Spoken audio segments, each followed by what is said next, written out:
Welcome to my channel. Subscribe to the channel and listen to my stories every day. I had always believed that trust was the bedrock of any relationship, especially a marriage.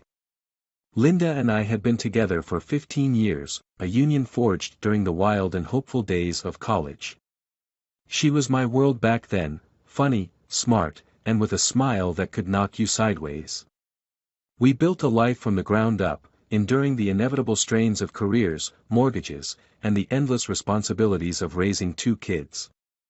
Through it all, I clung to one unshakable belief, that she was my partner in every way, and our marriage was solid. Then came that evening. It was an ordinary Thursday night. I was preparing dinner while our youngest practiced piano, and Linda was upstairs, grabbing a quick shower after her evening jog. She'd left her phone on the kitchen counter, which wasn't unusual, but that night it lit up with a notification I couldn't ignore. The screen displayed a message from someone named Chris, "Can't wait for our next work trip, beautiful." For a long moment, I just stood there, frozen. I didn't touch the phone. I didn't open the message. I simply stared at the screen, trying to grasp what I had just read. My heart hammered in my chest, and a wave of nausea swept over me. My world began to tilt, cracking open the safe, predictable life I thought we had. I put the phone down and tried to shake it off. Maybe I'd misinterpreted it. Maybe this Chris was just a friend who had a quirky sense of humor. Linda had never given me any reason to doubt her. She was devoted to our family, to me, and our life together. But the words, beautiful, and work trip lingered in my mind, gnawing at me. The thought kept me awake that night. I lay in bed, staring at the ceiling, feeling like a fool. What if I was reading too much into it? We'd both had friends and colleagues of the opposite sex.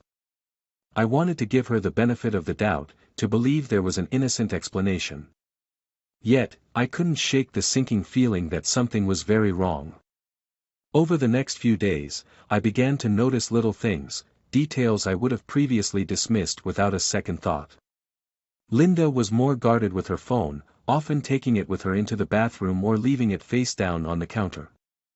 She'd recently started dressing up more often for business meetings, wearing dresses and heels that she typically reserved for date nights or special events.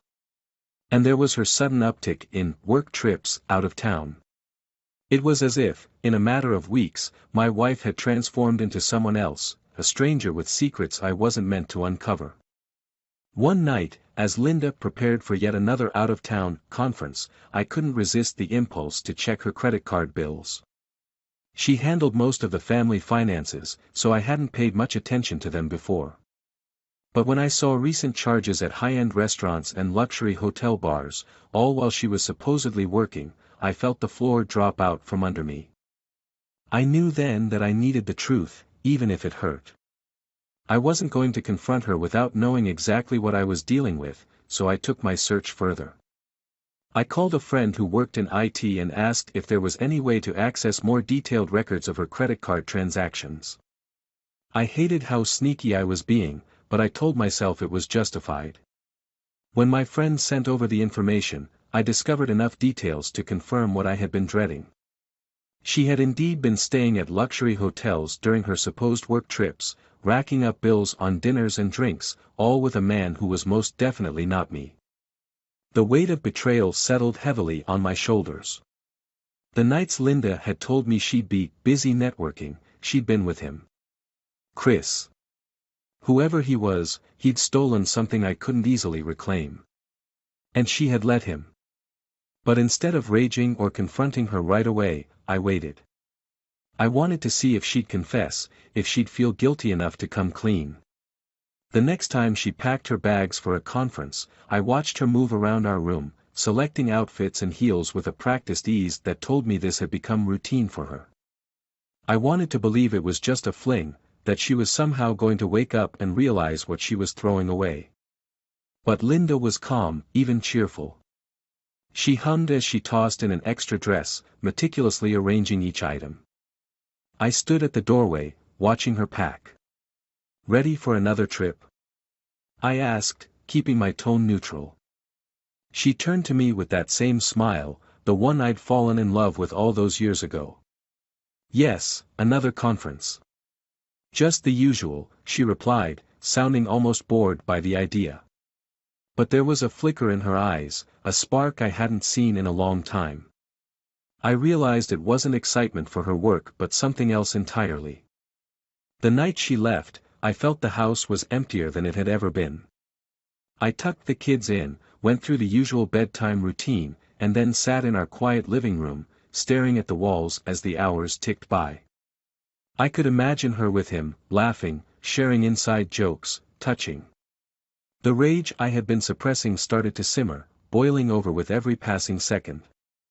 I decided that night that I wasn't going to be a passive victim in this twisted game. I wouldn't sit back and let her walk all over the life we had built together. Linda wasn't the only one who knew how to play games, and I was about to show her just how far I was willing to go. I sat in the darkness of our quiet home, each tick of the clock echoing against the walls. It was one thing to suspect, but another to have solid proof. All I could think about was Linda, laughing at some inside joke with her lover, Chris, in the warmth of some five-star suite. The thought of them together, sharing secrets and intimate looks, burned hotter than I'd imagined it could. I knew then that I couldn't just let this go. That night, I hardly slept.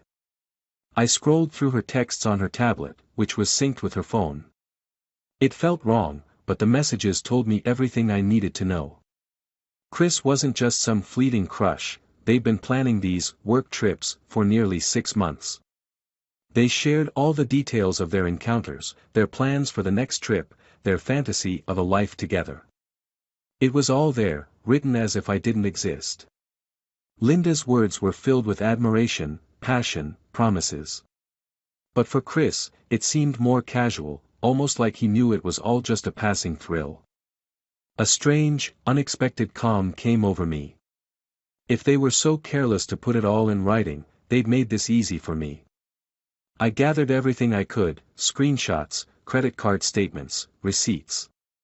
When I had all the proof, I called my lawyer to explore my options. The following morning, I prepared the house. While Linda was gone, I boxed up her belongings and moved them to a storage unit. I carefully cleared out all traces of her from the master bedroom, leaving only my things. I even took down our wedding photos, storing them in the attic, a place I didn't plan to visit anytime soon. As I packed, a memory surfaced, our wedding day. The way she'd looked at me, how she'd clung to me during our first dance. I'd believed in every promise we made that day. To think that she could throw it all away for some cheap thrill made me feel hollow. I wondered if she'd look back on that moment the same way, if she'd ever feel the weight of what she was giving up. The kids were the hardest part. I couldn't explain to them what was happening, they were too young to understand. I had to keep everything as normal as possible, which meant acting like I wasn't a storm of fury and heartbreak every time I saw their faces. It was all for them, after all. I didn't want them growing up with a broken family, but I also couldn't live a lie. For days, I went through the motions. I took the kids to school, went to work, kept our routines the same. All the while, I waited for Linda's return, replaying how I'd confront her. I'd thought of every possibility, every reaction she might have, every excuse she'd make. But I knew that nothing could prepare me for the actual moment when I'd face her. The night finally came. Linda walked through the door, looking a little disheveled but content, almost smug. I saw the faint smile on her face as she set her bag down and walked into the kitchen, barely noticing me as she poured herself a glass of wine. I watched her, feeling a mix of disgust and pity. "So, how was the trip?" I asked, keeping my voice steady. She glanced up, caught off guard, and there was a flicker of something in her eyes, fear, maybe, or suspicion. "It was good. You know, the usual," she said with a casual shrug, sipping her wine. I nodded, studying her face, every small movement and expression. "The usual, huh?" I said, my tone icy. "Tell me, was Chris there too?" Her face went pale, and the glass trembled slightly in her hand. She opened her mouth to respond, but no words came out. The silence stretched between us, thick with the weight of her betrayal. I know everything, Linda. I know about Chris. I know about the dinners, the hotel rooms, the lies, I said, my voice calm, almost too calm. I've seen the messages, the receipts. I know exactly where you've been. She set her glass down, her hands shaking. She tried to speak, but I cut her off. Did you think I wouldn't find out? Did you think you could keep this going, just playing house with me while sneaking off with him every chance you got? She shook her head, her voice barely a whisper. It's not what you think. It's complicated, okay? I didn't mean for it to happen. I was feeling lost, and he was there. I laughed, a cold, hollow sound. Lost? You were feeling lost, so you decided to destroy our family? To lie to me, to our kids? All because some guy made you feel special? She looked down, avoiding my gaze. I'm sorry. I didn't want to hurt you. Too late for that, I said, stepping closer. You know, if you had come to me, if you talked to me about whatever was bothering you, maybe we could have fixed it. But you chose this, Linda. You chose to throw away everything we built. For a moment, I saw a glimmer of regret in her eyes, but it was quickly replaced by a defensive look, as if she were trying to justify herself. I needed something different. I felt like I was suffocating. I wanted to feel alive again, and Chris, he made me feel that way. The words hit me like a punch to the gut. So, I guess I was just the guy paying the bills, taking care of the kids, keeping everything running so you could have your fun on the side. No, it's not like that, she said, desperation creeping into her voice. I love you, I really do. I lost myself for a while. I shook my head, unable to listen to her excuses any longer. Save it, Linda. You've made your choices, and now you have to live with them. She started to cry, a sad, broken sound that might have moved me once. But now, all I felt was emptiness. Your things are in a storage unit, I said, crossing my arms. I've taken care of everything.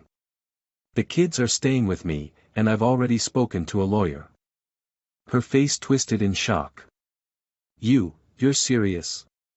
You're really just going to end it, just like that? Just like that? I repeated, incredulous. No, Linda, this didn't happen just like that. This has been happening for months while you were out there pretending to be someone else. And yes, I'm serious. I'm done being a fool. I'm done pretending that this marriage means anything to you. She reached out, a plea in her eyes. Please, can we try to work through this? For the kids. I laughed again, shaking my head. For the kids. You think I'd let them grow up in a home built on lies? You think I want them to see their father as some weak, pathetic man who can't stand up for himself? No, Linda. I'm doing this for them as much as I'm doing it for myself.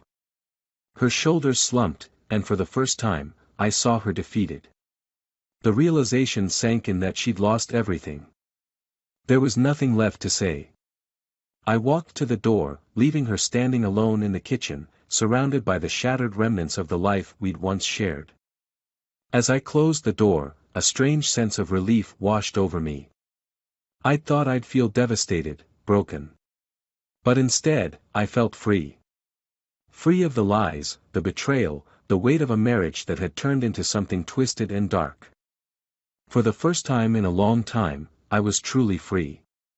The days that followed were surreal, as if I was walking through a dream, one in which my marriage had ended but life went on as if nothing had changed. I returned to work, took the kids to school, and kept my life running on autopilot. Linda had tried calling a few times, left voicemails that I deleted without listening to. I'd said everything that needed to be said. I was done.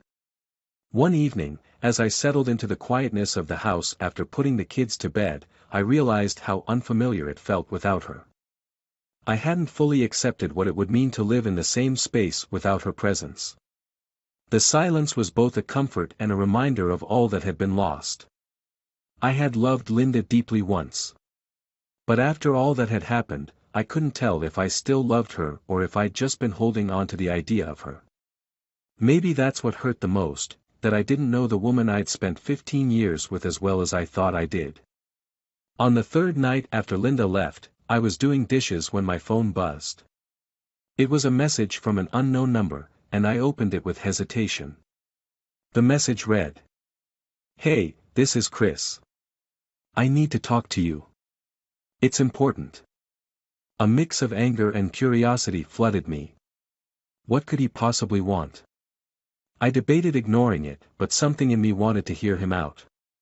If nothing else, I wanted him to understand the wreckage he'd left in my life. I replied, "Fine. Tomorrow night, 8 p.m., at the Blue Ridge Cafe." The next evening, I arrived early. The Blue Ridge Cafe was one of those quiet, tucked-away places where people went to have private conversations. I figured it was neutral ground, a place where we could talk without anyone knowing or caring who we were. I saw him walk in just after 8, scanning the room until he found me. Chris was everything I'd expected, tall, confident, with that air of entitlement some people carried without effort. As he walked over, I felt a deep, simmering anger. Here he was, the man who had taken everything from me, and he looked completely unaffected. "Thanks for meeting with me," he said, sitting across from me. His expression was unreadable, a little too calm for my taste. "I know you probably hate me, and I don't blame you." I leaned back, folding my arms. "Hate's a strong word, Chris. But I think you and I both know this isn't about apologies. So what do you want?" He sighed, his gaze shifting downward for a moment before meeting mine again. "Look, I didn't plan for any of this to happen. Linda and I, it just started as a friendship, you know. She said she was unhappy, that things weren't working with you. I thought I was just being there for her." I scoffed, the bitterness in my voice obvious. "Oh, you were there for her, all right. I read the messages, Chris. You weren't exactly providing moral support." He flinched, looking away for a moment. "Yeah. I know. I crossed a line, and I'm sorry for that. But it's complicated." "Complicated?" I repeated, incredulous. "My life is in shambles because of you. I lost my wife, my family. Do you have any idea what that feels like?" He hesitated, then nodded, almost reluctantly. "Actually, I think I do." I raised an eyebrow, not sure where he was going with this. He reached into his pocket, pulled out his phone, and placed it on the table between us. "I was married too," he said quietly, his voice barely above a whisper. "My wife found out about the affair. She left, took the kids, and filed for divorce. I haven't seen my kids in weeks." For a moment, I was speechless. The revelation blindsided me. I'd assumed he was some carefree bachelor, living his life without a second thought for the consequences. But here he was, facing his own ruin. "So, why tell me all of this?" I asked, trying to keep my tone neutral. "Because I wanted you to know that it's not just you," he replied. "I wanted you to know that I understand the pain. And I want to make things right, if that's even possible." I leaned forward, my anger cooling but not entirely gone. "And what does that mean, exactly? How do you plan to make this right?" Chris took a deep breath, his hands clenching into fists. "Linda, she's not the person I thought she was. I know that now. When my wife found out, I realized how much I'd given up for something that wasn't even real. I don't know if Linda ever told you, but she was the one who pushed for the affair to keep going. She didn't want it to end." I felt a familiar pang in my chest, but I forced myself to keep listening. "Go on." She kept telling me how trapped she felt, how her life with you felt like a prison. I believed her because she made it sound like she'd already left you in her mind, he continued, his voice shaking. But I realize now that it was just a game for her. The thrill of sneaking around, the drama, it was all she wanted. And now that I've lost everything, I see that she didn't care about me either. I was just another part of her fantasy.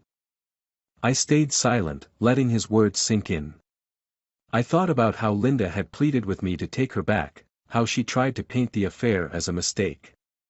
But now, I wondered if Chris was right, if, to her, it had all been some thrill, an escape she could run back to while still holding on to our life together. So, what do you want me to do about it? I asked, my voice colder than I intended. He looked down, a faint hint of shame in his expression. Nothing, really. I just wanted you to know the truth. Maybe it helps, maybe it doesn't. But I thought you deserved to hear it from me. We sat in silence, both of us staring at the table, each lost in our own thoughts. For the first time, I saw Chris not as the man who had stolen my wife but as someone who had been played, just like me. I didn't feel pity for him, but there was a strange, reluctant understanding between us. Before he left, he reached across the table, meeting my eyes. If there's anything I can do, let me know. I owe you that much. I nodded, but said nothing. As he walked out of the cafe, I felt a strange weight lift from my shoulders. The anger was still there, but it had dulled, replaced by a sense of closure I hadn't expected. When I returned home that night, I put the kids to bed and sat alone in the living room, reflecting on everything Chris had said. He wasn't innocent, but neither was Linda. And somewhere in the tangled mess they'd created, I realized that I had a choice. I could let this ruin me, let the betrayal consume me. Or I could find a way to move forward. That night, I took the first step toward reclaiming my life. I started by listing the things that mattered to me, my kids, my career, my sense of self-worth. I resolved that I wouldn't let this betrayal define me. Linda had made her choices, and now I would make mine. In the days that followed, I finalized the divorce papers, ensuring that I had primary custody of the kids. I didn't tell them much, just enough for them to know that things would be different but that they were still loved. Linda tried to fight the terms, but I held my ground. I wasn't going to let her back into our lives on her terms. This time, I would be the one in control. As I signed the final documents, I felt a sense of peace I hadn't felt in months. The anger, the bitterness, the heartbreak, it was all still there, but it no longer had the power to tear me apart. Linda's life, and Chris's, had both been shattered. But somehow, I'd come out on the other side stronger. I had rebuilt my world, piece by piece, leaving behind the ruins of what we'd once shared. As I looked out the window, watching the sunset cast warm colors over the city, I realized that I was finally free. Free of the lies, free of the betrayal, and free to build a future on my own terms. And for the first time in a long time, that future felt bright. Months passed, and life gradually found a new rhythm. With the divorce finalized, Linda moved to a small apartment on the other side of town, a place far removed from the life we'd built together. Our communication became strictly limited to coordinating the kids' schedules. She tried a few times to rekindle conversations, hoping to keep some form of connection alive, but I made it clear that our relationship was strictly over. I'd shut that door firmly, or so I thought. One evening, after putting the kids to bed, I received a message from an old friend from college, Matt. We hadn't spoken much over the years, but he had heard through the grapevine about my divorce. He offered to take me out for a drink, saying he had some things to share. I hadn't expected it, but I accepted. I figured I could use the company, maybe even gain some perspective from someone who had known me before marriage and kids became my world. The bar was quiet when I arrived, and Matt was already waiting, nursing a beer. He greeted me with a friendly smile, and we fell into easy conversation, catching up on old times. We laughed about our college days, the parties, the stupid things we'd done, the girls we'd dated. For a brief moment, I felt like my old self again, free, untethered by the weight of recent months. After a while, Matt's tone shifted. He put his drink down, his expression turning serious. "There's something I think you need to know," he said, his voice low. "It's about Linda. And it might explain some things." My stomach twisted. I'd thought I was done with all the revelations, the secrets. But curiosity got the better of me. "Go on," I said, bracing myself. He hesitated, looking around as if to make sure no one was listening, then leaned in. "Linda and we dated briefly in college. It was before you two got serious, just a few months. Nothing major. But she told me something back then, something I never thought much about until I heard about your divorce."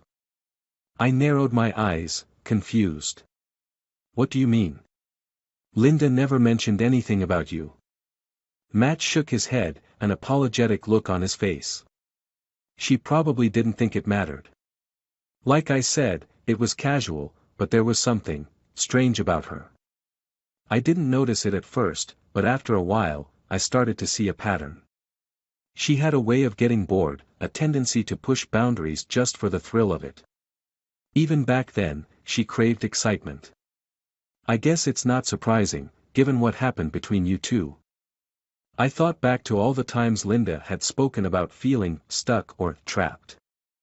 I'd always brushed it off, assuming it was just a phase. But hearing Matt confirm it, knowing this was something that had existed long before I'd come into her life, unsettled me.